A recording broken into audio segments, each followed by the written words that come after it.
Boa noite. Vocês estão vendo aqui dois personagens, não é 3D, nem montagem, são reais. Lá atrás, sustentando esses dois rebeldes aqui, o nosso irmão Geilson, né? Deu tchau, Geilson. O nosso amigo aqui, Flávio, né? E aqui, esse que vos fala. Ele está dizendo aqui, botando a mãozinha aqui, se passando do papagaio do pirata, que não tem nada. De papagaio nem... Eu de pirata até posso ter, como corsário.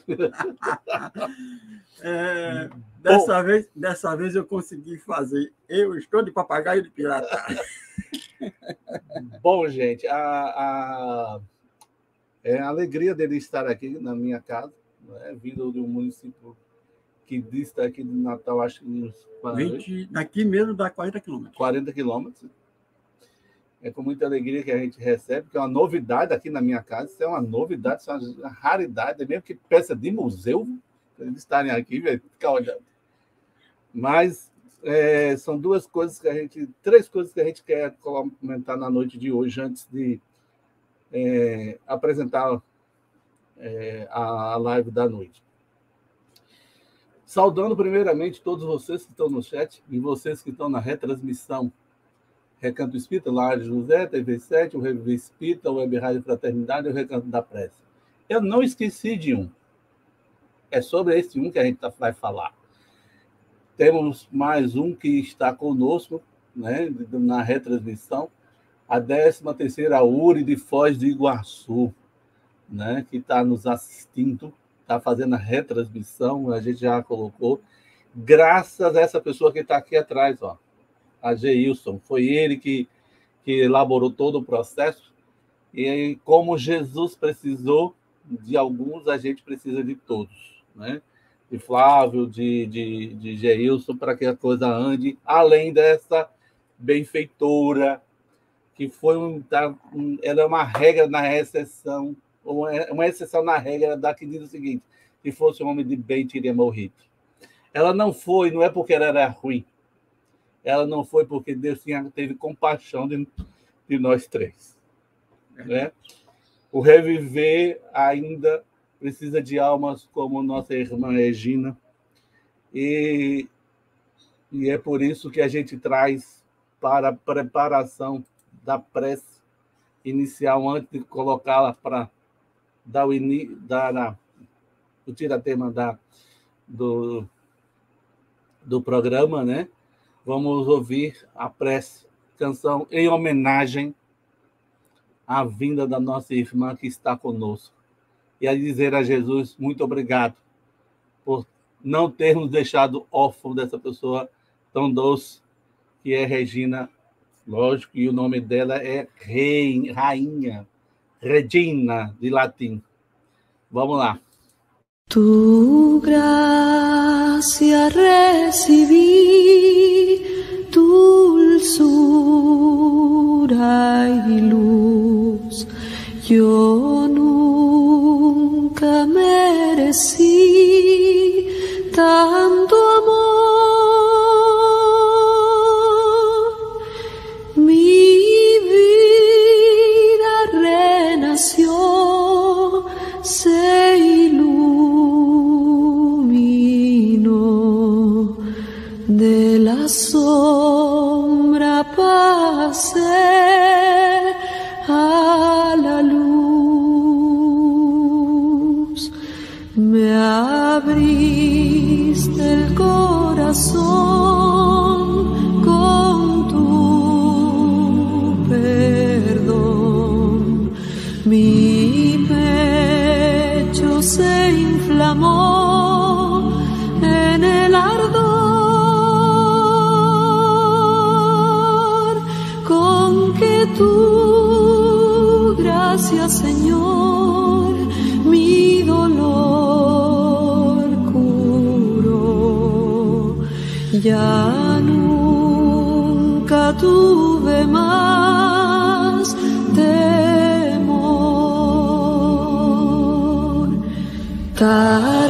Tardamos en captar el mensaje de amor que tú enseñaste en la cruz. 2000 años de error, 20 siglos de horror, y la verdad triunfó. Por fin la humanidad recapacitó y un canto de hermandad entonó. El sol nos guió, de la tierra brotó la oración de unidad.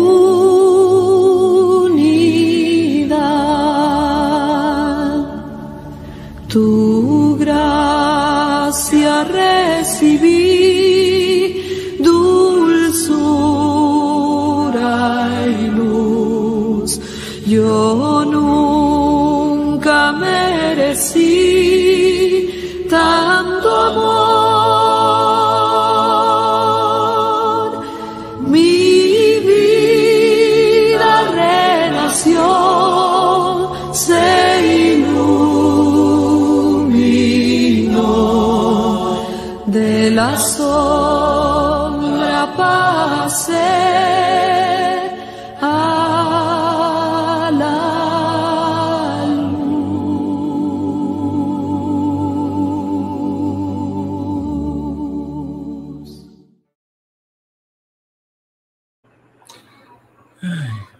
Essa foi a nossa abertura, homenagem a essa criatura que fez foz no nosso coração, né? Aonde a gente recebe a bênção das mensagens sobre Jesus no olhar de Amélia Rodrigues.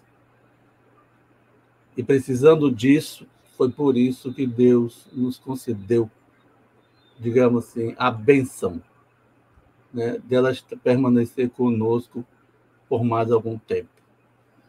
Quanto tempo, nós não sabemos. Que nós aproveitemos em profundidade a sua presença, o seu carinho, a sua atenção. Comigo, com todos nós, com vocês, a nossa amiga, nossa irmã, né, com todo carinho, Regina Baldovino. Boa noite. Boa noite. Boa noite. Boa noite, Geilson. Boa noite, Laelda. Boa noite, Laura de José, Luciana, todos os demais. Nós não foi por mérito, mas porque não estávamos capacitados para fazer morada ainda na casa do Pai. Então, fica aí. Quer matar, né? Quer destruir, né? Não, Deixa eu. não. Então, assim, estava ansiosa para escutá-los, para escutar a musiquinha do Reviver, linda. Minha vida renasceu, se iluminou. E a música veio no idioma do meu companheiro, né? Que Exatamente. é argentino. Então, vocês não viram, mas eu já chorei aqui nos bastidores. Mas é muita alegria. Saudades de vocês também, Lar de José, enfim. A tarefa nos dignifica realmente. Estamos há bem pouco tempo, né, da nossa ausência, vamos dizer assim, forçada, mas nós pedimos para o Papai do Céu e Ele deixou a gente chegar hoje. Então, eu fui super bem recebida e acho que a emoção está me traindo aqui, porque eu não sei nem por onde começar. Deixa eu falar só uma coisa. Você está aí no vídeo, está olhando? Eu estava olhando aqui no vídeo, sabe, Regina? Já observou essa dupla que está aqui, ó? Um está na luz e o outro está no escuro. Oh, foi exatamente para vocês não verem a minha sombra hoje. Eu coloquei 3 lâmpadas bem potentes. Não perde uma.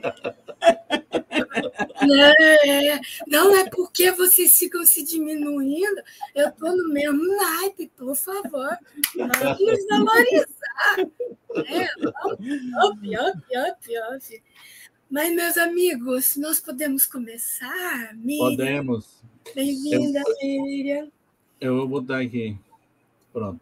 Então, realmente, nós estamos com o canal do YouTube, na nossa 13ª União Regional Espírita.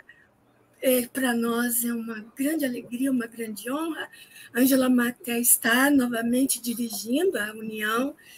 Ela vai de Foz do Iguaçu até Santa Helena, uma região bastante grande aqui, né, no oeste do Paraná. Então, estar com os amigos foi uma alegria muito grande. Hoje nós temos uma linda novidade, não faz parte do tema, mas eu gostei de ver que a Organização Mundial da Saúde hoje decretou o fim da emergência global do Covid, né, gente? Nossa, isso é extremamente importante. Puxa vida, que bênção! Parecia estar muito distante, né? Mas a notícia chegou. Hoje também, né, o eclipse lunar penumbral, que o Brasil não está vendo, mas a gente vai saber pelas notícias. E uma coisa muito importante que compete a nós é o aniversário do médium baiano, Divaldo Pereira Franco, médium da benfeitora, cujas obras estamos estudando, né? De 96 anos, né? E essas mãos poderosas, maravilhosas, que nos deram e dão ainda tanto, né? Então, são motivos de alegria aí que a gente deve ressaltar. Nós estamos muito felizes por retornar à tarefa, à atividade, agradecendo ao Reviver especialmente pela paciência de nos aguardar, né, o retorno, e os demais amigos que fizeram a filinha aí também, e nos ofertaram suas preces, suas vibrações. Agora é só gratidão, tá, pessoal? Só gratidão. Renovando o nosso compromisso de seguirmos com a permissão divina, com a bênção de Jesus, com o apoio de Dona Amélia Rodrigues, espírito benfeitor da tarefa, todos os espíritos vinculados ao movimento da unificação e da união do espiritismo, né? Nós recomeçamos essa tarefa. O Flávio vai pilotar aí? Vamos nós.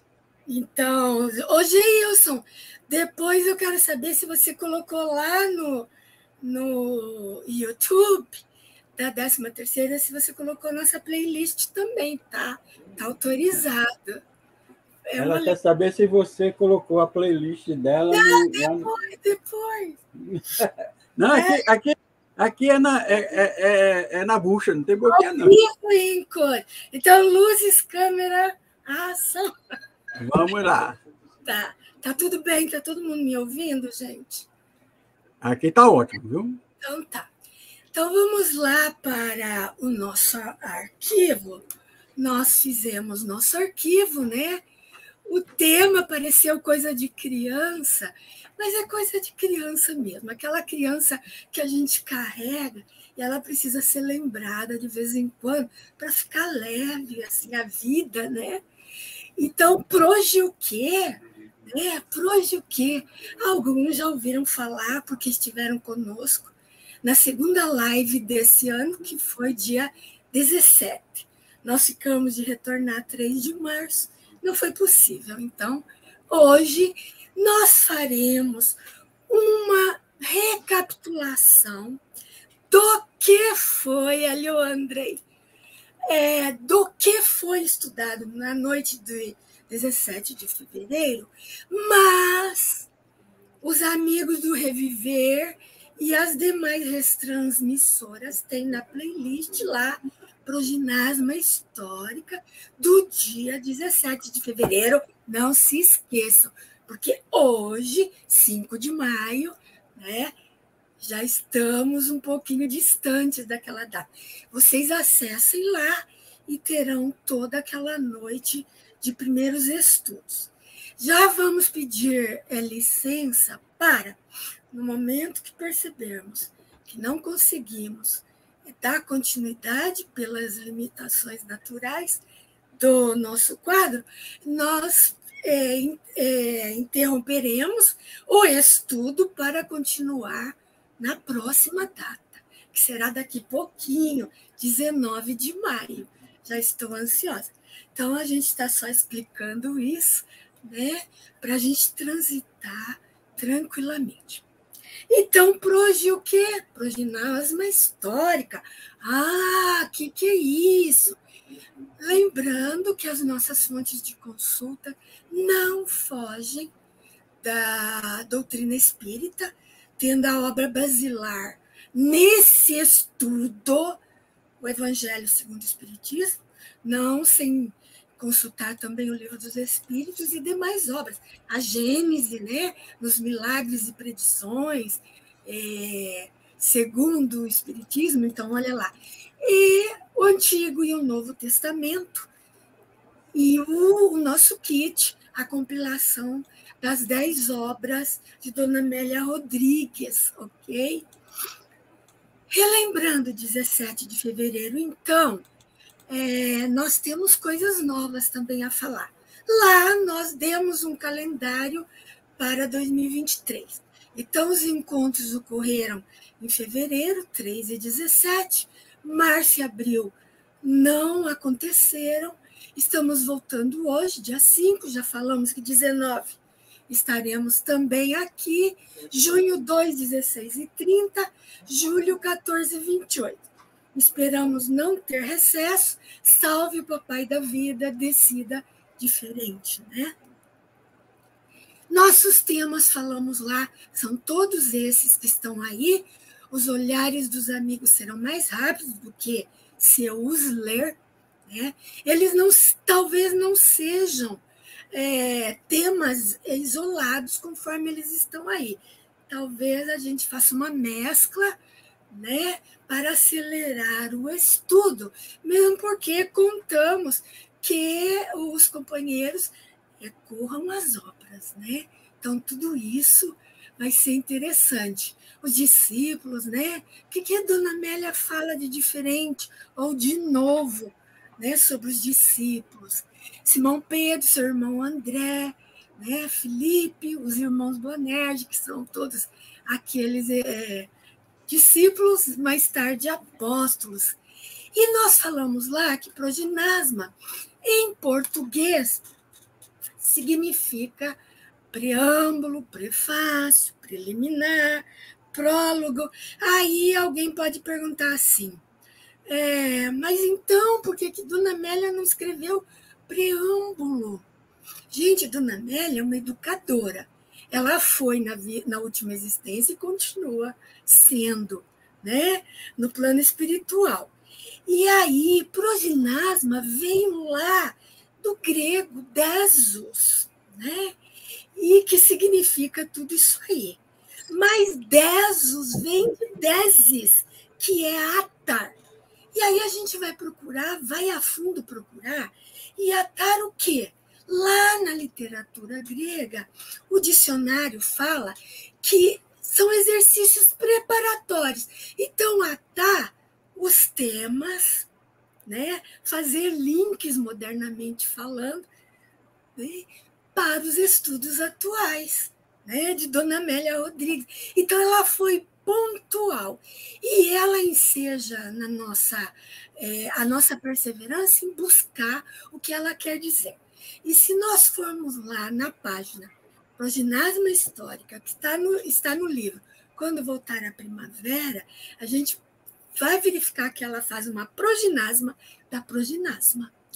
E depois, todos os capítulos, quando a gente vai observando desde Primícias do Reino, ela faz esse atamento, vamos dizer assim, né? Com os aspectos que ela deseja sobressaltar antes dela expor o tema principal. É uma delícia quando você percebe isso. Então, só isso já nos ensejará ler os capítulos de uma forma diferente. Então, aqueles de nós que não gostamos de descrições do ambiente, opa, por quê? Dona Amélia está fazendo a descrição do pomar, das folhas, das flores, do vento.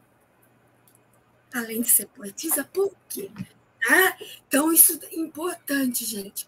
Quando forem ler daqui para frente, né, observar esse estudo que ela faz, de atar as imagens que ela quer enfatizar. E também nossos estudos, o Laelder é muito gentil e fala live. Live, gente, é para gente estudiosa, catedrática, que no Espiritismo também nos há, né? Nós aqui somos mera estudantes, estamos trocando ideias. Então, assim, são noites de estudos, tá? Mas a gente agradece aí o carinho, às vezes as pessoas exacerbam, mas a gente entende. Nossos estudos não podem prescindir de uma análise da terra onde ele viveu e do povo que a habitava. Então, gente, hoje, 2023, Regina Baldovino aqui, Flávio lá, Laelder, Geilson, os irmãos que estão aqui, né, que eu estou vendo, não vejo todos. E nós estamos presentemente num contexto social, político, geográfico, religioso até, desse momento, desse século XXI até hoje. Mas nós somos resultados, muitos nascemos no século XX. E lá no século XX, nós vivemos outras conjunturas sociais, políticas, religiosas, demográficas. Né? Então, para chegar nesse momento que nós estamos vivendo hoje, nós somos resultado das conjunturas dos anos anteriores, dos séculos anteriores, até chegar às terras de Santa Cruz. Porque todo mundo fala descobrimento do Brasil. Não existia Brasil quando os portugueses aportaram. Existia uma terra onde havia os índios, que eles achavam que fosse a Índia, por isso deram o nome de índios, e não se sabia o nome. Aí eles deram terras de Santa Cruz. Certo? Isso tudo está na história do Brasil. Desde lá, tudo fez parte para chegarmos até aqui, 5 de maio de 2023, aqui no Brasil. Certo? Então, eu sou o resultado de tudo isso. Falando de uma maneira... como é que é aquela ciência que estuda os seres humanos, o comportamento, Flávio? Sociologia? Vamos falar sociologicamente, né? Nós somos o resultado disso tudo. Então, ver Jesus estanque, num momento, 3 anos da vida pública dele, dizem que foram 3 anos, e Dona Amélia também diz. Ela diz até que foi um pouco menos. Tá? Mas ele já vinha atuando desde a meninice. Né? Então, pegá-lo num momento estanque, pegar o povo naquele momento, é muita pequenez de raciocínio. Né? Então, tem toda uma história que nós não vamos contar, porque o Google tem, as religiões têm suas páginas, as enciclopédias, eu ainda consulto enciclopédia física, tá? Consulto o Google também, mas eu vou lá na boa e velha enciclopédia, né? Mas acadêmica que sou, também estudo lá com o pessoal que está da arqueologia, né? Que está aí fazendo grandes descobertas. Então, gente, nós devemos compreender a posição por ele quem? Jesus. Por ele assumida ante as transitórias governanças política e religiosa então vigentes lá. Gente, ele nasceu no reinado de Herodes o Grande, que mandou matar os inocentes. Estudos dizem que só em Belém foram de 11 a 12 meninos menores de 2 anos. Se foram menores de 2 anos, então corroboramos aqueles que dizem que Jesus, o nosso calendário já está comprovado que ele tem uma defasagem de 6 anos, e Jesus devia ter perto de 2 anos quando saiu o Edito de Matança. Tá? Então já vai mudando a nossa percepção. Mas isso não é assunto de discussão nossa. Nós só vamos ficando mais alertas para o que a nossa mente precisa estudar. Saber as características desse povo sofredor, obstinado e temente a Deus. Certo? Isso é importantíssimo. Nós não podemos deixar de essa identidade histórica até hoje dos israelitas ou do povo judeu, quem preferir. Tá? Já estou no 9. Ok. Eu não vou falar nisso agora, vou falar assim. Nós deixamos um mapa aí, porque nós vamos falar rapidamente o que era o povo hebreu. Hebreu, então nós vamos deixar lá no slide anterior, para ninguém se confundir. Tá? Hebreu vem, eu vou tirar o WhatsApp aqui, para ninguém nos atrapalhar. E ainda tem minhas anotações, né? Meus filhos não usam mais caneta nem papel, eu fico horrorizada. Eu ainda, olha só. Então, gente, hebreu vem do hebraico, quando o hebraico se tornou língua, né? Que significa ivrim ou Éber. Alguns dizem que Éber é o pai da raça hebraica, né? Éber é o significado hebraico, né?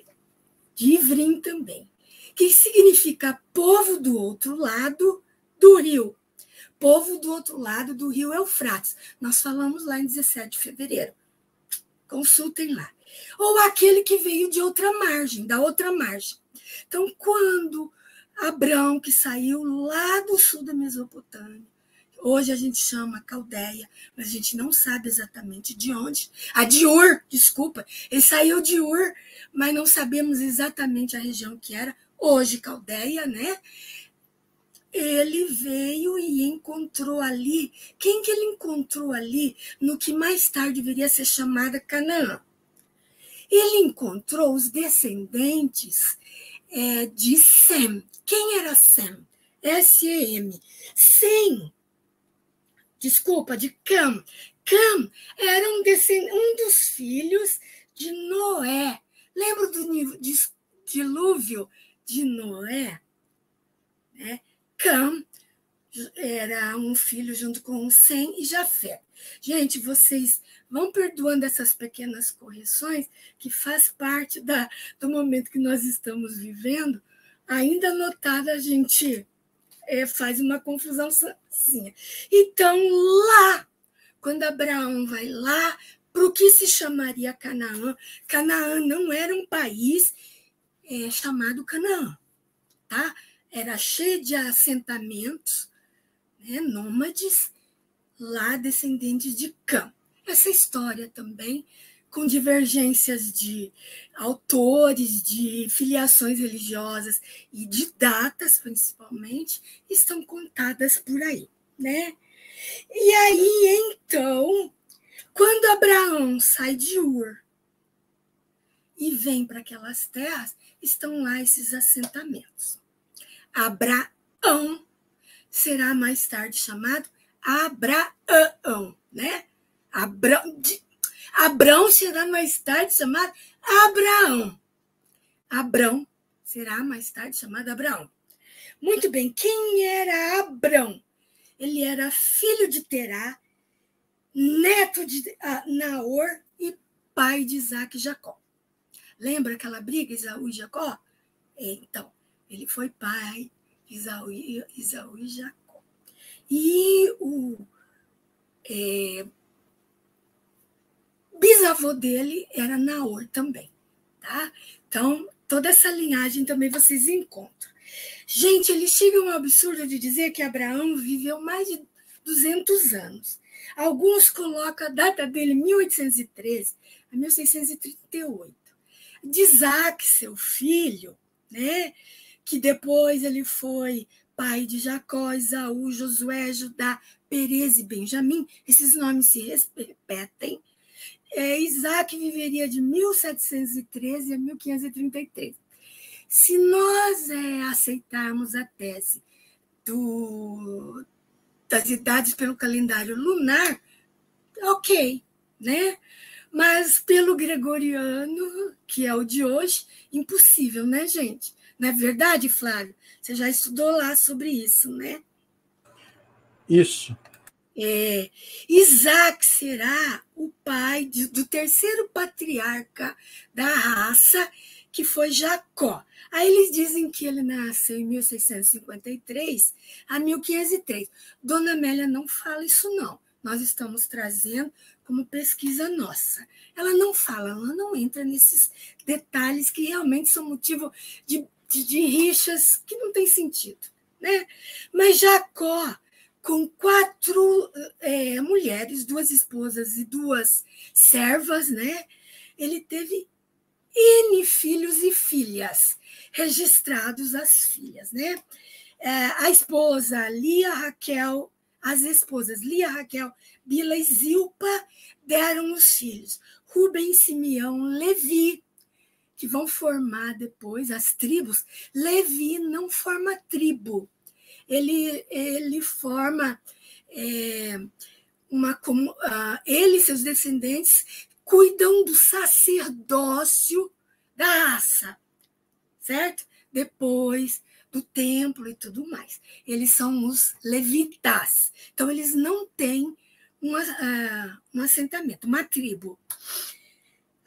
Judá, Dan, Neftali, Gade, Asser, Issacar, Zebulon, José, que foi vendido, né? Mas José também, quando ele recebe a sua parte da herança, ele a divide para os seus 2 filhos, que foram Manassés e Efraim. E aí eles vão formar, com os filhos lá de Jacó, né, mais o caçula Benjamim, as 12 tribos. Gente, então vocês vão vendo como é que foi formando a raça hebraica. Então, Jacó é pai principalmente de Israel, que vai formar a nação israelita depois. Isso também está bem documentado, tem filmes muito bons, certo? Até aí tudo bem? Então, eles vão formar, com o apoio de Jacó, as 12 tribos de Israel. E por quê? Porque Jacó se passará a chamar Israel por Deus, aquele que prevalece com Deus. Ou seja, ele tem um certo privilégio com Deus, porque ele, descendente lá de Abraão agora, né? Ele conformará a terra monoteísta logo mais, ok? Então, as tribos que habitavam as terras de Canaã, depois, com a chegada ali de Abraão, os seus descendentes, mais tarde, eles seriam, a Canaã seria conformada pelo povo que Moisés libertara do Egito. Por quê, gente? Lá os descendentes lá de Abraão, né, Isaac, eles vão guerreando ali, eles vão brigando, e eles vão formando, né, o seu território. Então, assim, quando eles saíram lá do Egito, né, que eles ficaram por 400 anos, porque aqui, lembrem que José, ali ele dá a parte dele para os filhos, mas José foi vendido, governou, na época de fome, muitos israelitas foram para lá, se multiplicaram muito, puseram em risco a governança e tudo do Egito, foram tornados escravos e só saíram 400 anos depois. Isso é bem mais para frente. Só para vocês verem que a gente precisa saber disso. Então, lá por 1550 a 1175 a.C., uma nova Canaã, com os descendentes, então, antigos de Abraão, né? Isaac e Jacó, eles vão formar uma nova Canaã, já com aquele pessoal que viveu no deserto quando Moisés os libertou. Gente, o número místico 40 anos, o número 40 anos é místico, tá? Para os hebreus, os números são todos místicos. Por exemplo, 7 é a ideia da perfeição. Então, quando Jesus diz, não te digo 7 vezes, mas 70 vezes 7, ele está dizendo que o 70 vezes 7 é a perfeição no perdão. E se a gente diz, se eles dizem que Abraão viveu 200 anos, né? Então a gente já tem uma ideia de que os números para eles têm um significado que a gente precisa entender, mas não transladar para o século XXI, ano 2003. Aquilo era para uma raça específica, e nós somos beneficiários. Oba, a linguagem é outra hoje, tá? Então, as tribos hebraicas são anteriores ao século XII a.C., né? Então, o século XII, eu anotei aqui para não fazer confusão, e eu acho que eu vou fazer confusão. Deixa eu ver aqui minhas anotações. Tá, o século XII vai de tanto a tanto. Flávia, me ajuda. 1100, né? Século XII vai de 1100. Século XII, né? É 1100 a 1200, não? Antes de Jesus, contando para trás. Exato. Me ajudem aí, amigos, acabei de esquecer. Achei que eu ia anotar, acho que anotei, peraí. Tá, no século XII, antes de Jesus, 1200 a 1101. É para trás, né? É o contrário, é. É o contrário, por isso. Eu também me confundi. Nessa época aí, então, estavam essas tribos hebraicas. Aí a gente já começa a ter notícias das tribos hebraicas que vieram da outra margem do rio. Ok, gente? Não é porque ele era filho de Éber, não. Porque foi dado a eles, por aqueles que estavam ali, o cognome. Vieram do outro lado. Povo que veio do outro lado. Beleza? E ficou, claro. Né? O meu marido, ele era argentino, então todo mundo falava lá. Aquele que veio do lado de lá da fronteira. Ele é argentino, né? E do outro lado da fronteira. Mas ele se dizia brasileiro, né? Então, não há registro arqueológico hoje de que houvesse a provável raça judaica ou israelita antes do século XIV antes de Cristo, tá? Não há notícia disso. Me dão só um minutinho que eu acabei de apagar o meu arquivo aqui, o meu bloco de rascunho. Eu tenho bloco de rascunho, gente. Tem que ter, né? Achei. Tá certo, Flávio? Até aqui tá beleza? Para mim tá show. Para ti, né? Mas o pessoal tá gostando, tá todo mundo aqui assim, quietinho, prestando atenção, Eles ouvindo. sabem mais do que eu estou falando e são bondosos comigo, né? É, Não gostam de se manifestar. é, Então, eles estão não querendo atrapalhar, querem aprender. não, então tem que trocar comigo. Gente, os arqueólogos não têm notícias, não têm achados que confirmem a presença dos hebreus antes do século XIV.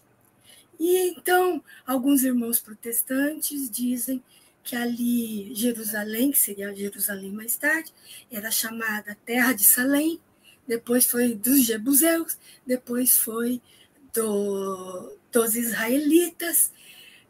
Dona Amélia não registra isso, e aqueles que quiserem entender assim, tá tudo certo, né?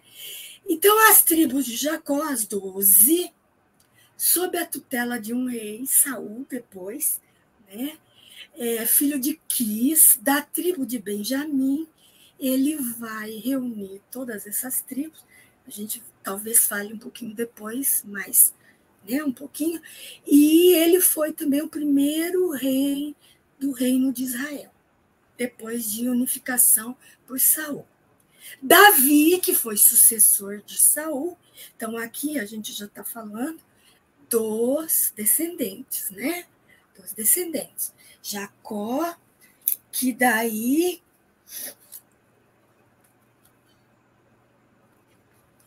ele tem os descendentes que formam as 12 tribos, e as 12 tribos vão conformando depois o reino de Israel. Muito bem. Davi foi o rei Davi.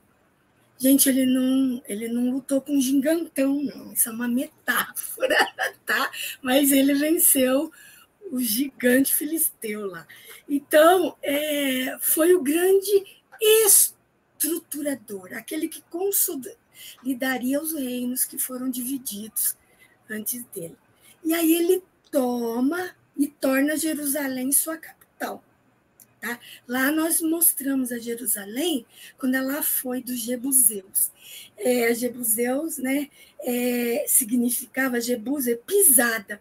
E se vocês virem lá no dia 17 de fevereiro, dá uma ideia de pisada mesmo. Essa cidade dos jebuseus depois foi chamada, depois mais tarde, de Sião, Monte Sião, bem depois. Okay? E de 1006 a 966 aconteceu essa estruturação de Davi. Tá? Aí a Galileia não fazia parte do reino de Israel, ele junta, e a parte este do Rio Jordão. E agora, para quem nunca pensou, por que Jesus seria chamado descendente de Davi, da casa de Davi? É porque Davi nasceu em Belém. Ok? Belém ficava na Judéia. Ok? Davi, rei, nasceu em Belém. E Jesus, descendente da família, que é o que a genealogia conta, nasceu para confirmar as profecias, nasceu em Belém, descendente de Davi. Olha que coisa linda, né? Então, importante saber. Se a gente pega assim, a gente não vai entendendo. Né? Aí o cego de Jericó diz: ajudai-me, filho de Davi. Ele conhecia, ainda cego, ele conhecia as profecias e ele aceitava que aquele ali, que ia curar sua cegueira, era descendente de Davi. Lindo, né, Flávio? A gente faz esse estudo. É muito interessante, Regina, porque não sei se acontece com os outros, mas a gente recebeu muito desses estudos fracionados, de acordo com os interesses de quem estava colocando. E aí você vai começando, pega a história e começa a vivenciar, a ouvir e ver a sequência da história. E aí você vai começando a entender um monte de coisa que não fazia sentido na vida, né? Não tinha sentido, né? Então, era solto, era... E aí você vai, pega, junta tudinho, vai trazendo tudo na sequência, a gente vai começando a entender certas coisas, né? Essa questão do cego do Jericó é bem interessante, né? E aí você vai ver, né? Por que ele chamou filho de Davi? Porque... Ele podia dizer Jesus de Nazaré. E Exato. Jesus não era de Nazaré. Jesus, o Galileu. Jesus não era Galileu, né? Mas Exato. era Jesus, filho de Davi.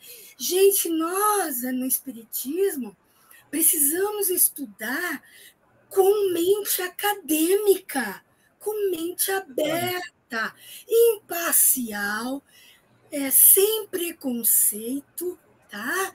Mas estudar e tirar o bom. Eu, por exemplo, eu vou... no Brasil tem arqueólogos famosos dentro da seara protestante, eu vou aprender com eles. Tem outros que fazem históricos maravilhosos do Antigo Testamento, ou Aliança, né?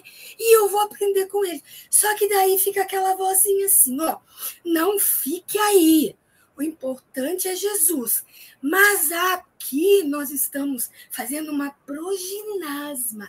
Nós estamos levando os companheiros a pensarem e, doravante, com seus pares, nas suas casas, quando forem falar de Jesus, tenham essa noção de que é uma imensidão de coisa para saber. Porque é muito fácil pegar a página Proginasma, colocar no PPT, ler, e é isso aí que a Dona Amélia fala. Mas ninguém tem senso crítico? Será que a Dona Amélia está dizendo a verdade? Bom, eu não achei nenhuma discordância até agora. Né? O senso crítico não é para desmentir, mas é para que você entenda o que está se dizendo. O pessoal precisa aprender isso, né? Não há intenção ali de desmentir. A gente ouve cada coisa quando vão falar de Jesus. Eu digo, ai, Dona Amélia, como eu amo muito. Então, quando se formaram essas 12 tribos, né? Aí tem o rei Saul, certo? Ele vai ter descendentes. Quem foi o descendente do rei Saul? E quem foi o descendente do descendente? Nós vamos ver, calma. De repente, né? Houve briga lá. 10 dessas tribos brigam com 2 das tribos, ficam 10 no norte do reino, 2 no sul. Isso nós estamos falando antes da estruturação, né, de Saul, Davi. Então, uma briga lá e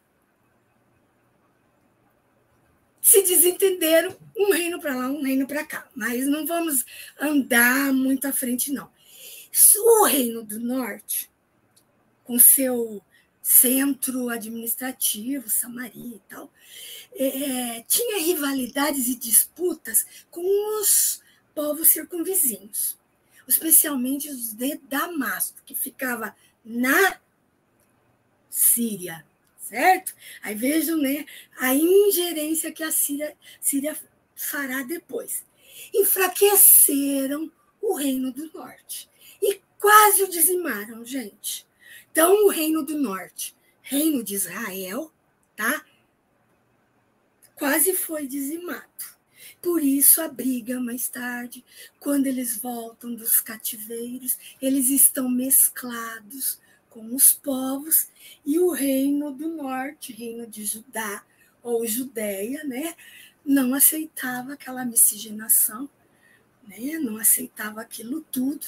Eles não eram filhos da raça, filhos legítimos, e a briga que surgiu por todo sempre, principalmente na época de Jesus. Aí a gente começa a entender.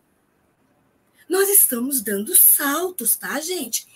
Não tá assim, porque olha só, se nós partirmos da terra de Santa Cruz do Brasil até hoje e fizermos uma cronologia, né, de todos os governantes, de tudo que aconteceu, um ano de aula, 12 horas por dia, a gente não vai terminar, né? Então, nós damos saltos, né? Nós damos saltos. Nós já vamos voltar. Lembrando Regina, na academia a gente estuda a área da religião. A religião desde o período colonial até os dias de hoje. Exato.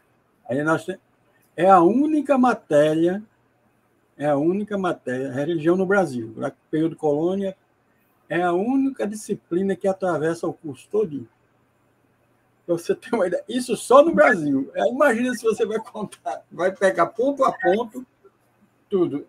Mas mas os pontos que está chegando para cá, pelo menos para mim, me faz ter um novo sentido, uma nova compreensão. Nós precisamos. Uma nova visão de tudo que se está fazendo. Porque os evangelistas oferecem muito poucos dados.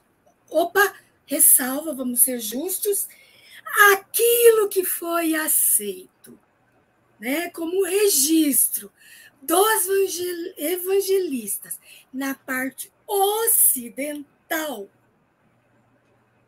porque a parte oriental tem outros registros, especificamente numa região lá, nós já falamos em outros estudos, vão ter que assistir todos para saber, né, Flávio? É verdade. Propaganda para reviver. Olha, o convite está feito e eu tenho certeza que não vão se arrepender.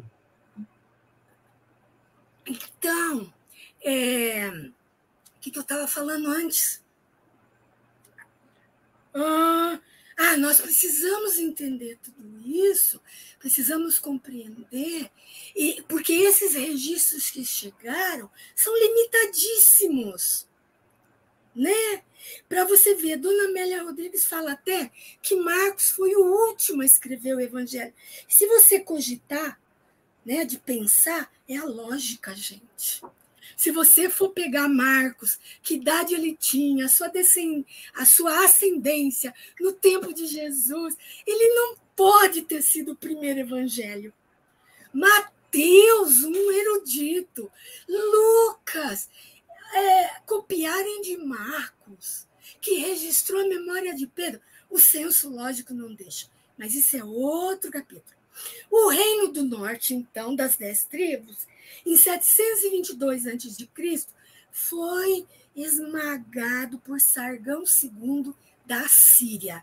Gente, a Síria era um império. Um império. Né?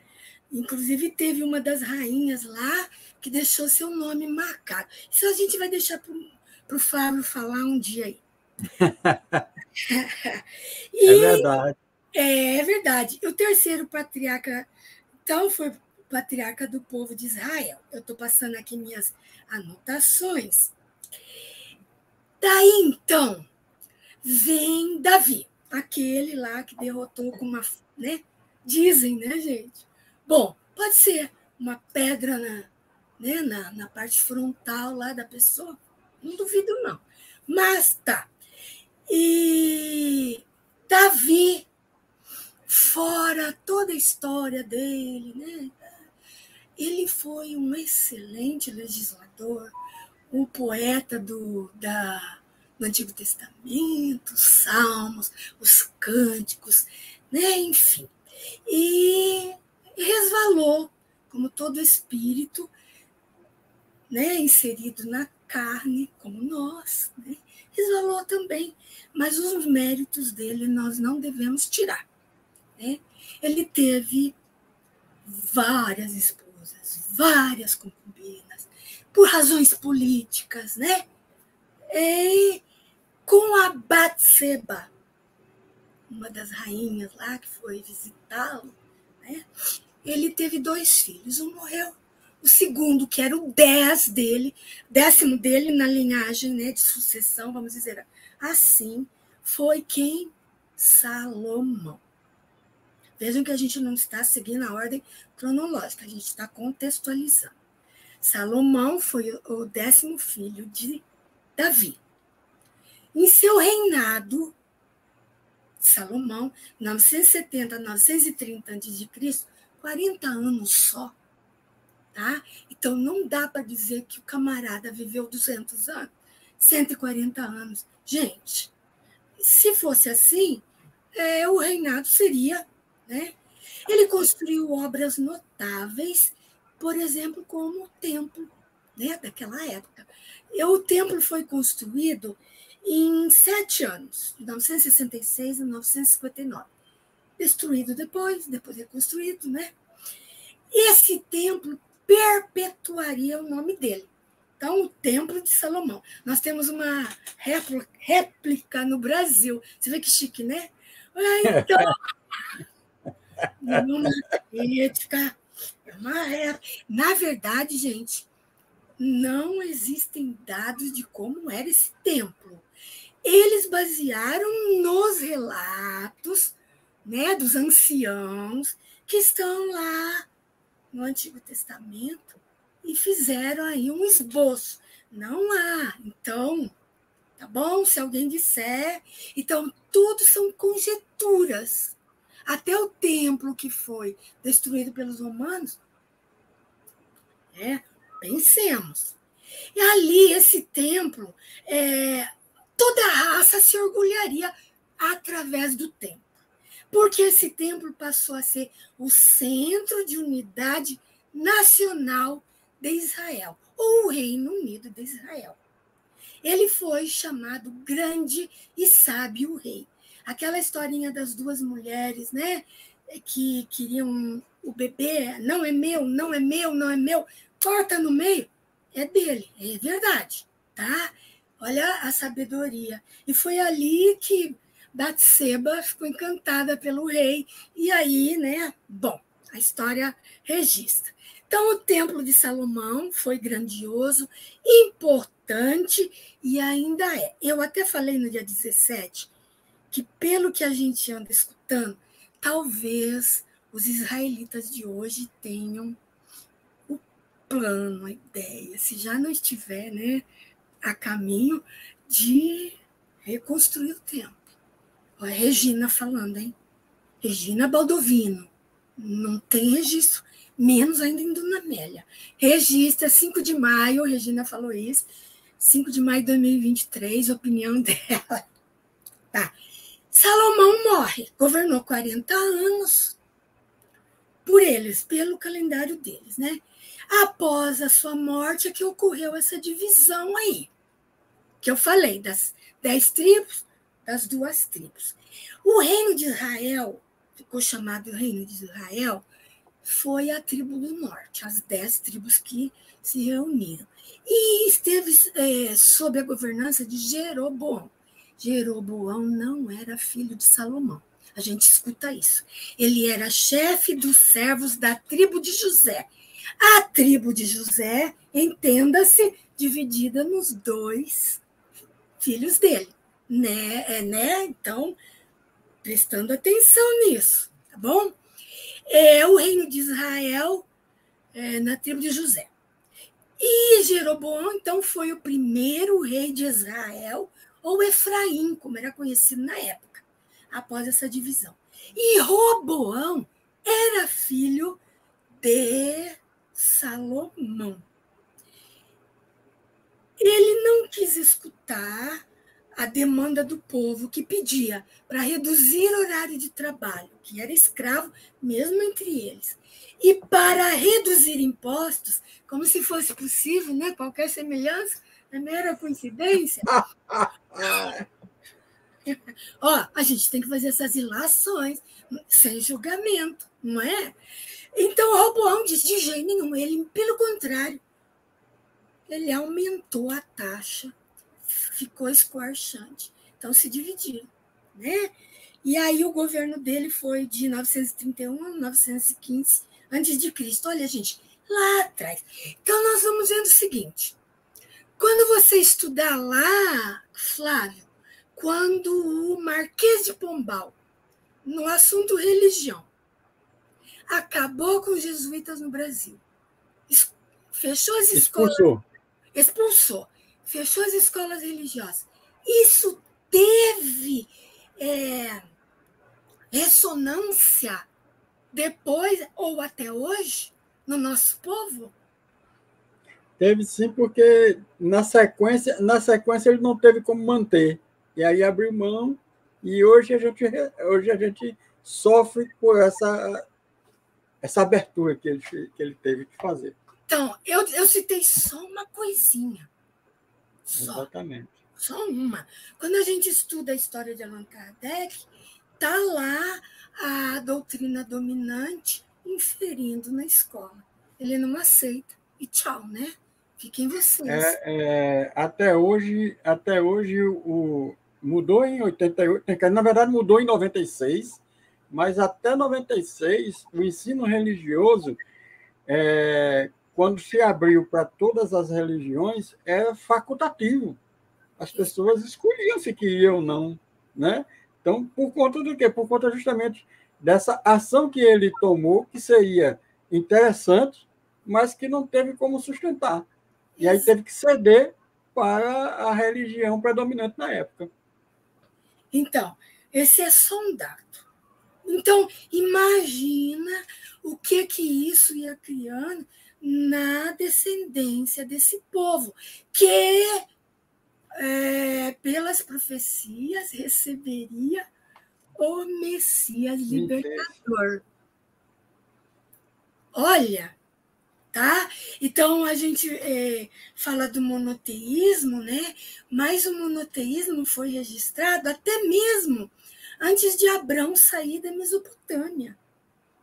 Tá? Depois vem para as terras de Canaã e se torna ali firme, né? Mas os próprios reis judeus,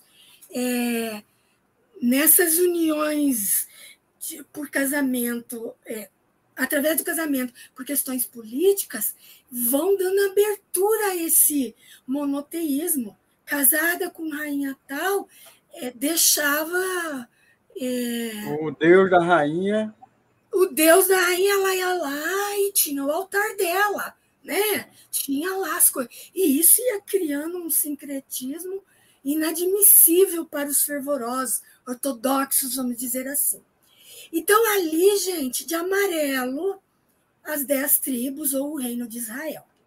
Tá? Aí a Síria, lá no extremo norte, certo? Estão vendo lá? Por lá vai entrar Ptolomeu depois, quando os judeus dão uma cochilada. Essa história a gente contou lá em Respingos Históricos, que também estão na playlist. E aí o reino debaixo de Judá, e aí o rei que depois vai unir todo esse povo. Muito bem. Quando Salomão está imperando, deixa eu ver se eu escrevi esse aqui, ele embeleza Jerusalém, que deixou de ser, né, tinha deixado de ser há muito tempo a cidade de Salém, há muito tempo a cidade de Jebus, ou a cidade dos Jebus, ou Jebuseus, né? Então, agora, ele dizem alguns que, como ele sabia que a cidade havia sido chamada Salém, bem antes, por um rei de mesmo nome, ele juntou. Não temos essa informação. Alguns religiosos aí da ala protestante dizem isso. Eles que estudam muito, né? Então, só assim, entre parênteses. Então, Salomão a embelezou, reforçou sua defesa e a tornou grande centro comercial. Vocês imaginam, de repente, era uma coisinha de 380 quilômetros, a cidade de 380 quilômetros por 70, 80, de repente virou, né, uma metrópole. É uma loucura, né? Mas foi vencida e pilhada por Xexonque, da 22ª dinastia do Egito, ou alguns dizem Sisaque I. Tá? Não sabemos a data de nascimento, mas ele morreu em 924 a.C. Tá? Então, essa invasão egípcia lá do Xexonque foi pelo 10º século antes de Cristo. Vocês vão vendo, olha só. tá? Deixa eu ver. E aqui... Ah, não posso atender, desculpa.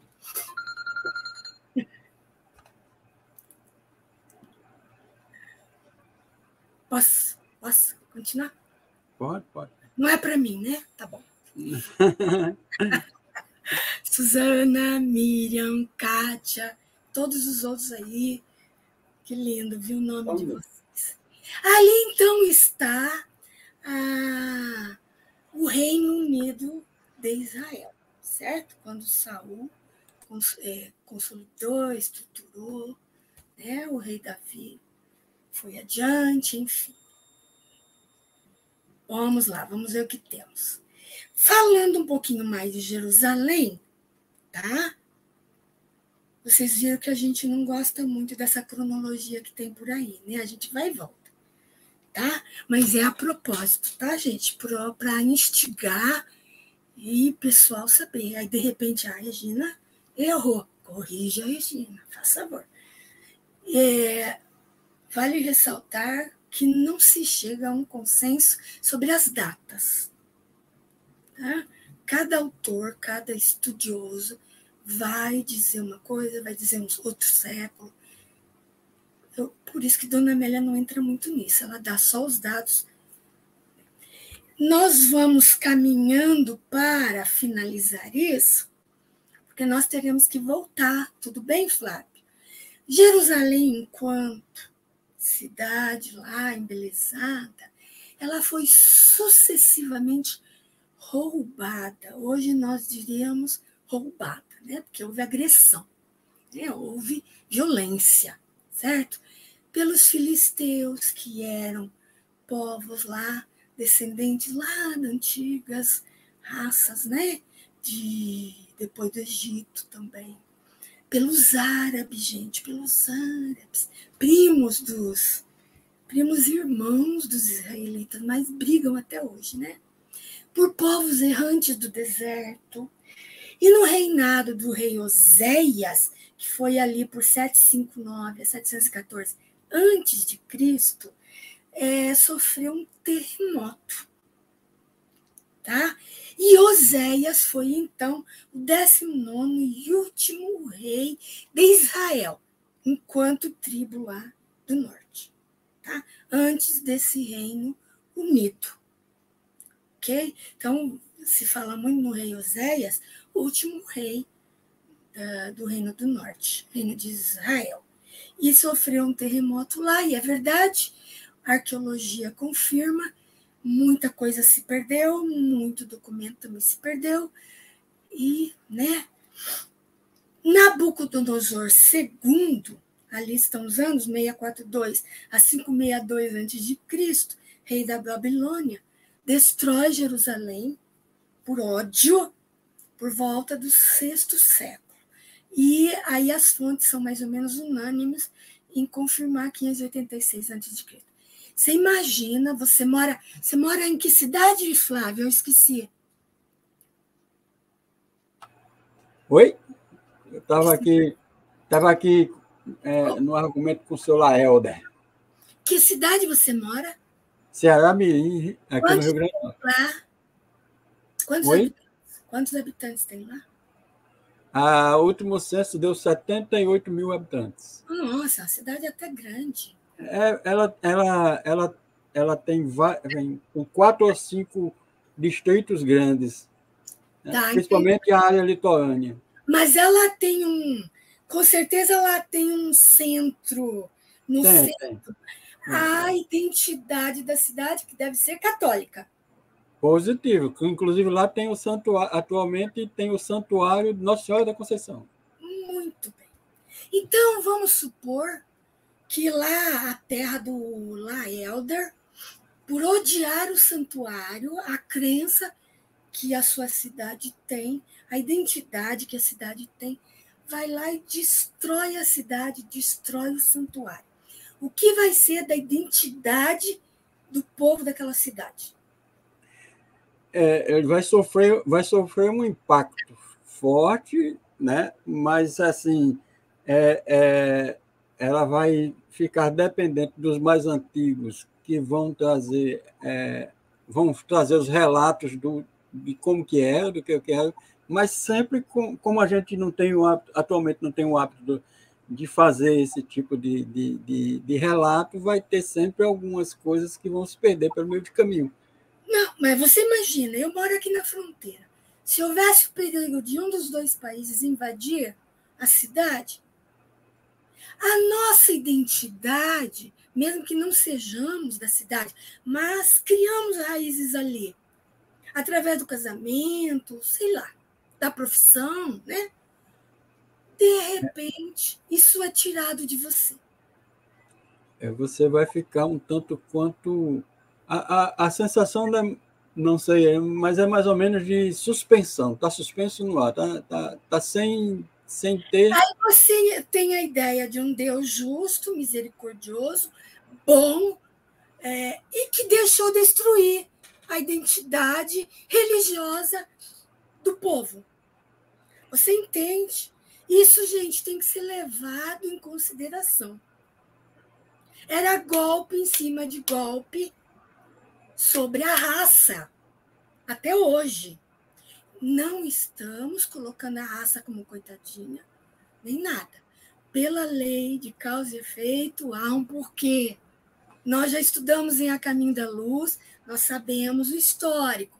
Então, mas imaginemos, isso não nos isenta de sentir a dor que eles sentiram. Vale salientar que A Caminho da Luz é contexto de hoje. No contexto daquela época, deve ter sido uma dor imensa mesmo. Você imagina? Deve ter sido... É como você hoje, que é Regina Baldovino, de repente deixa de ser Regina Baldovino.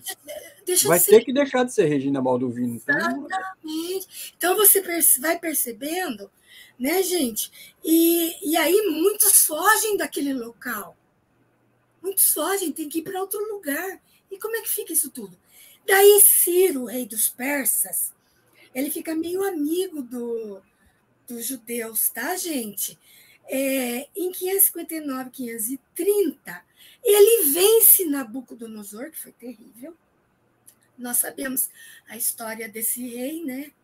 E ele devolve os judeus, ele faz um documento devolvendo os judeus para a terra deles.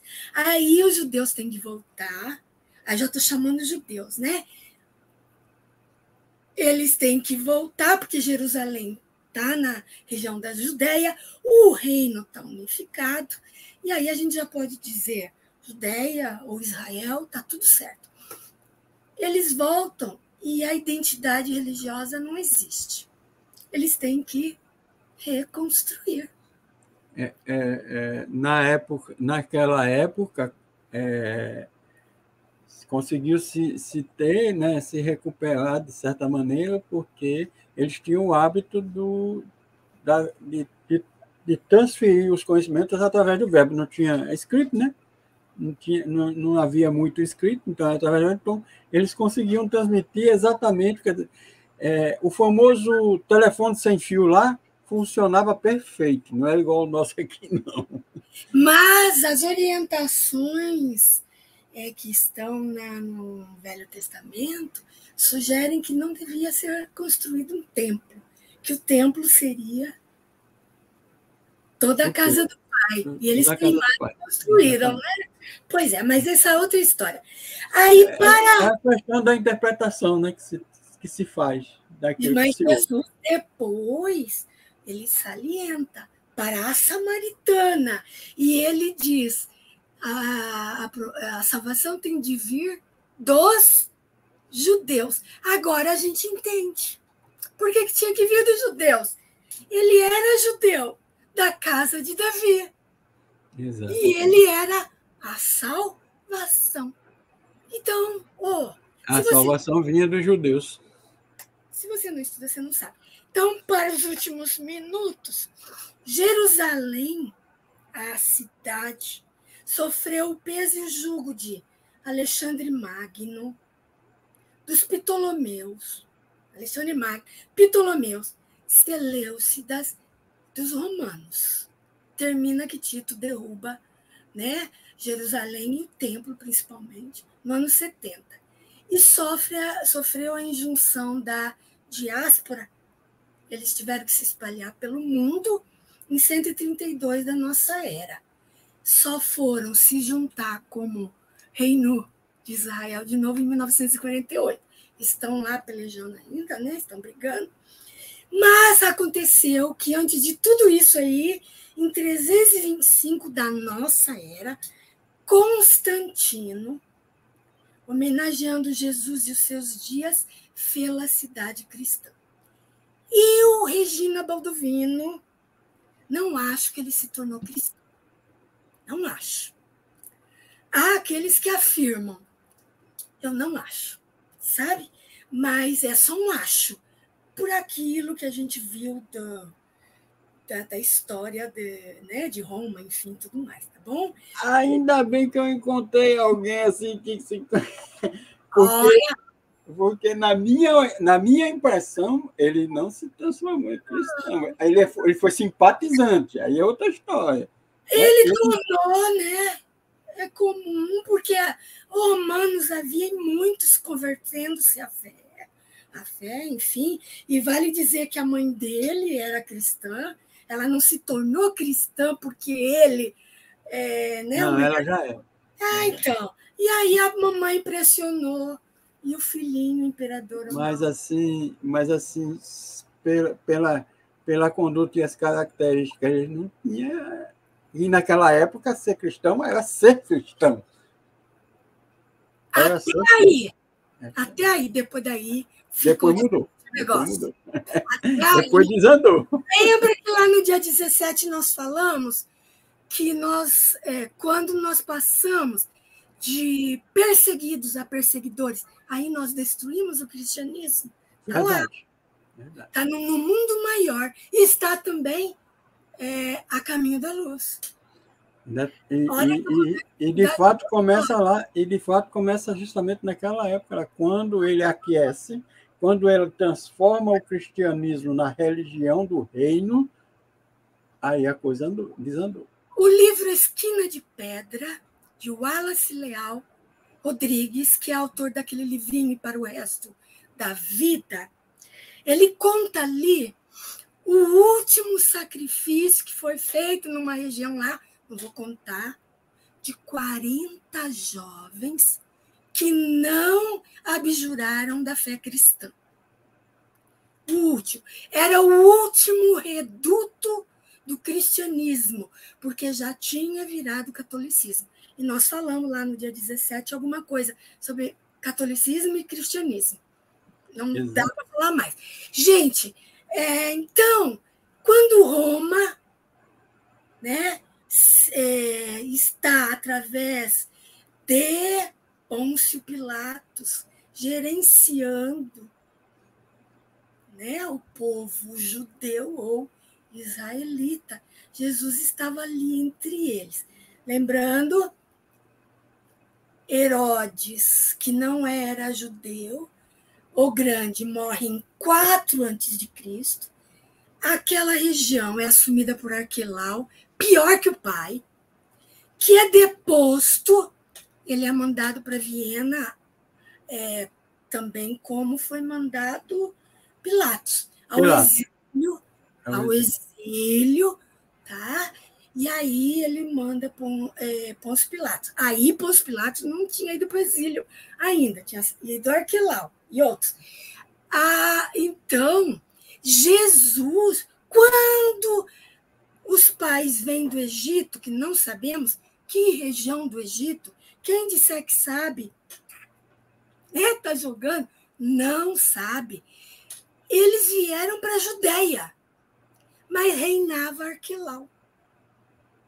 Então, o que eles fazem? Eles vão para Galileia. Por isso que Jesus depois foi chamado o Galileu, o Nazareu, que não era nada a ver com a seita dos nazareus. Gente, tudo isso a gente precisa saber. Então, a gente chega numa exposição e fala assim, Jesus era nazireu, era nazareu. Né? Quem sabe, quem estuda, diz, ai, meu Deus, né? E no Espiritismo nós temos que trabalhar com a informação, com a pesquisa, né? Com as fontes dignas, fidedignas.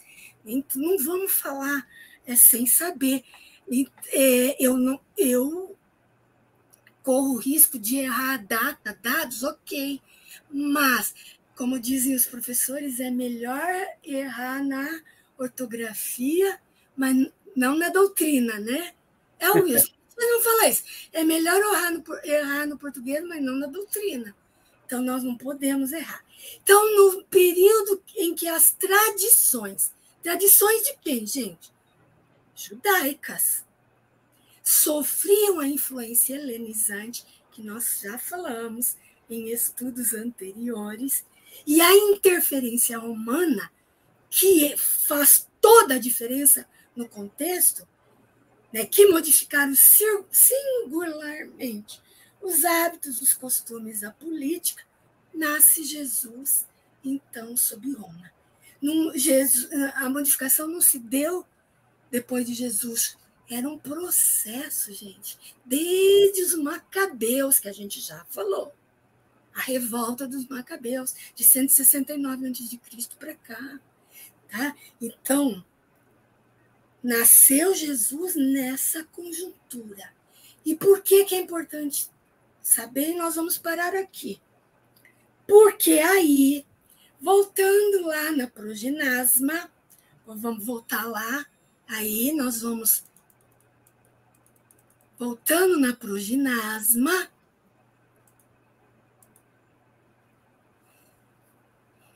a posição que Jesus assume ante as transitórias governanças política e religiosa então vigente, ele se submeteu?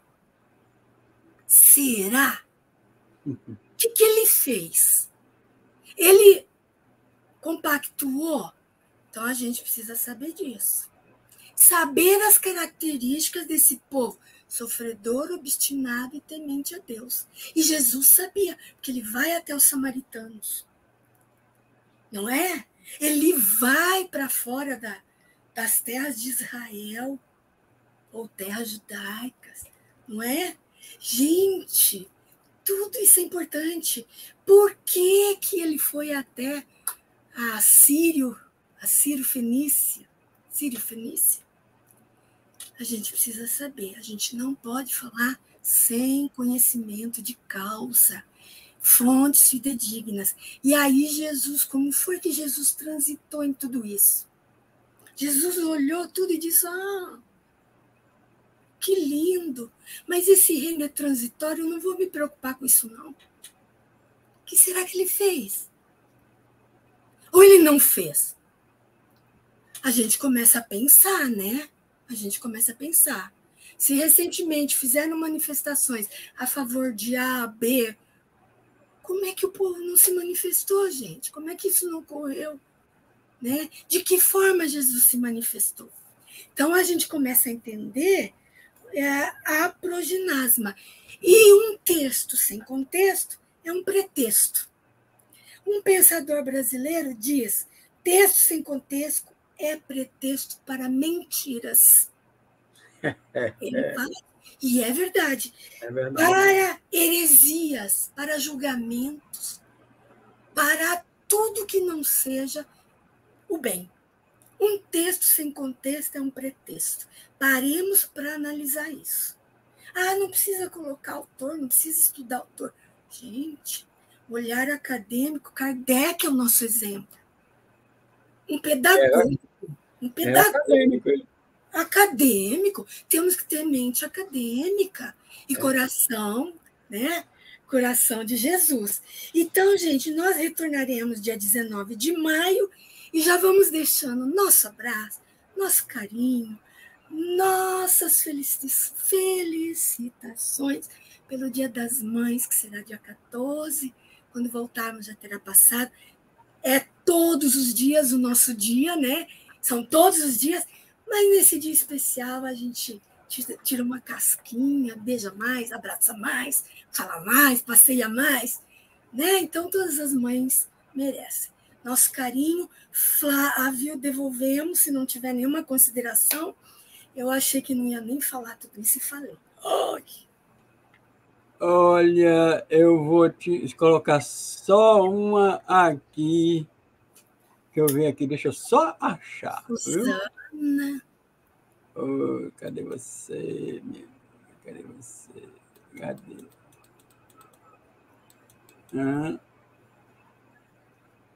Eu não estou encontrando. Cadê? Lembra só o que ela falava. E aqui. Eu não disse a você que estava todo mundo quietinho porque estava querendo aprender? Miriam, gracinha. Eu também quero, Miriam, mas vocês ficam muito quietinhos. Nem quero. Mas na próxima, o pessoal já falou comigo aqui em off, hoje deu assim esse tempinho, mas na próxima eles vão participar com certeza, não tenha dúvida. Eliander sabe bastante também, Eliander. Ficou quietinho. Gente, a todos aqueles que nos acompanharam nos últimos meses, a nossa gratidão pelas vibrações que eu sentia, que chegaram, que foram importantíssimas para nós, de repente, abrirmos os olhos e dizermos: estamos aqui ainda, Papai do Céu deixou. Isso não tem preço, não tem valor. Não é que não tem preço, não tem valor para a gente mensurar. Então, eu falava com Flávio, Laelder, Geilson, agora é só gratidão, gente, só gratidão. Tá? E tantos outros vão precisar das nossas preces também, né?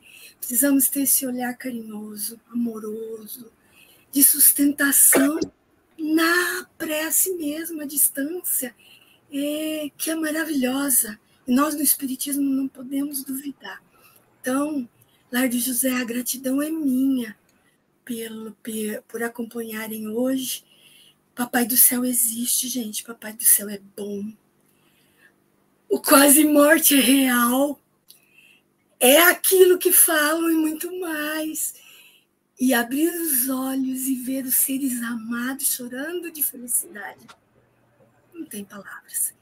Tá? Então, assim, do fundo da minha alma, a gratidão a todos vocês. A gratidão é nossa a Deus, a Jesus, que permitiu você continuar conosco, e a você por trazer todos esses esclarecimentos, toda essa mensagem maravilhosa que você trouxe. Dona Amélia. Sim, Dona Amélia é o ponto em que você vai buscar, mas quem traz para a gente é Regina, né? Então, salve, Dona Amélia! Muito obrigado, Regina. Muito obrigado mesmo. Deus nos abençoe. Tem um tal de Laelda aqui com essas caras. Ele hoje quis ficar de papagaio de pirata hoje. Sentiu de outro ângulo. Isso é bom. Mudar a perspectiva. Notou que ele se aproximou de mim, eu iluminei mais. Baixou o santo. Ele trouxe a luz. Baixou o santo, o papagaio voou. A conversinha é essa, acredita quem quer. Eu não acredito. Então. Eu sou muito cética em algumas coisas. Vamos, só um minutinho, Regina, que a gente vai fazer aqui a divulgação do nosso... Só tem um cartão geral. Só tem um cartão geral. Bom, gente, aí são as pessoas que estarão conosco, né? A primeira que inaugurou está aí de lado, nossa irmã Gina. Aí não está na ordem, tá? É só a questão da apresentação. O professor Jorge Alarra vai falar sobre o Apocalipse, né, de João. Rogério Olimpo continua falando sobre a vida de Wanderman Pereira, questão da sublimação. O Francisco Leão, ele de Pernambuco, ele vai falar sobre possessão. Será que existe possessão na visão espírita? Afinal de contas, do que se trata isso? E Roger Bradbury continua a questão do meio dos modos de produção, né? Muito interessante ali domingo dele, viu? Sim, com certeza. E Albucacis, ele vai falar sobre mediunidade, continuando o estudo de mediunidade e observação. O senhor Américo Sucena ainda vai passar para nós o tema a ser comentado. Fica o convite para que vocês estejam conosco todo final de semana, às 20 horas, sábado e domingo. Terça-feira, às 20 horas, a gente tem essa programação, Espiritismo no Dia a Dia, onde você formula a pergunta e a doutrina dos Espíritos responde. Não é o coordenador, não é o facilitador, mas é a própria doutrina espírita. Enquanto não houver pergunta, a gente está estudando os casos dos espíritos felizes. Estamos no item 13, o tópico 13, item 12, tá bom? Do livro Céu e Inferno. Ok. Voltando para a nossa facilitadora. Francês, já Tem até francês. A abertura em espanhol, encerramento em francês, o negócio está chique aqui no Reviver. Ai.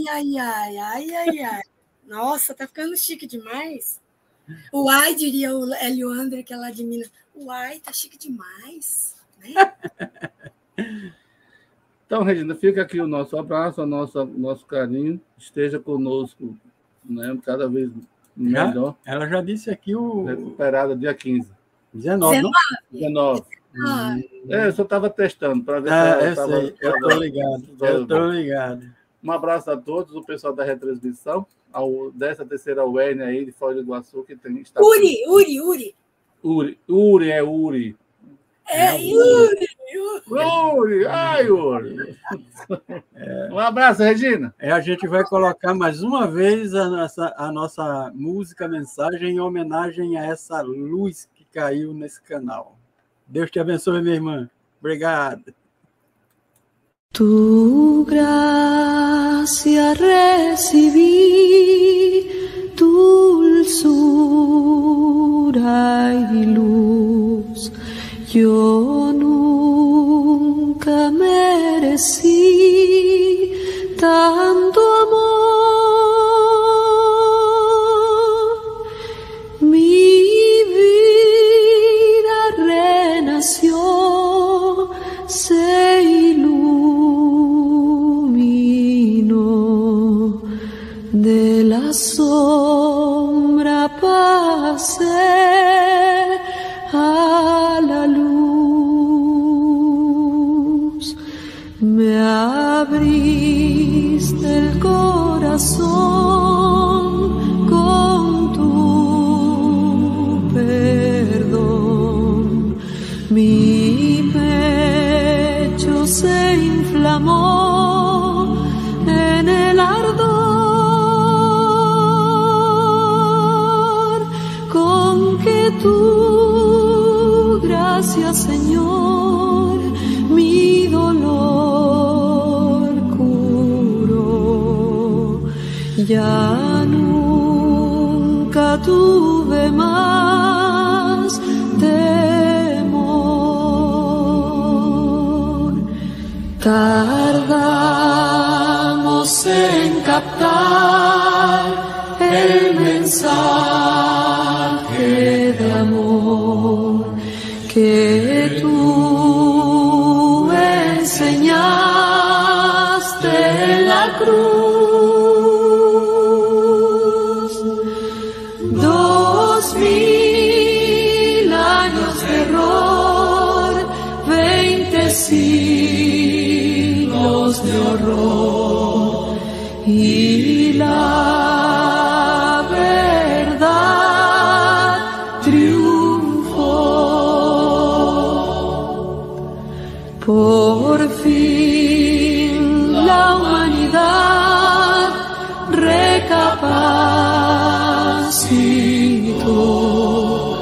y un canto de hermandad entonó. El sol nos guió, de la tierra brotó la oración de unidad.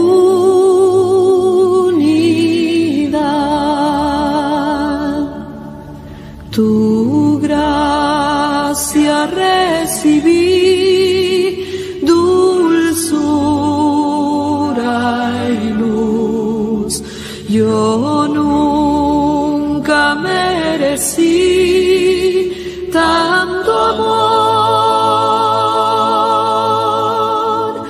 Mi vida renació, se iluminó, de la sombra pasé a la luz.